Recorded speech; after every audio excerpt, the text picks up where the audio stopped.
خیلی‌ها دوست دارن عاشق خدا بشن، هی تصور میکنن وای اگه من عاشق خدا بشم چی میشه، ناراحتن از خودشون چرا عاشق خدا نیستن. خیلی‌ها دوست دارن عاشق خدا بشن، مهمتر از اون اینه که بفهمیم معشوق خدایی.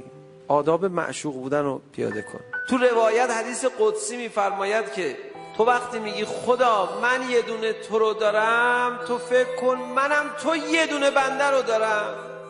میشه خواهش میکنم سر نماز به عنوان معشوق بایستی؟ شما برو سر سجاده بگو خدا من اینجا اینا ببین من الله اکبر. خوشت اومد؟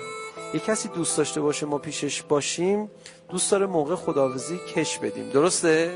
بعد از نماز یه تعقیبات بخونیم، بعد از نماز بشیم بگو خب خدایا کاری نداری من کم کم میخوام مرخص بشم اینا. نمیخواد عاشق بشی، حالا که معشوق که هستی، تو برای معشوق بودن چی کار کردی که حالا بعد میخوای بری عاشق بشی؟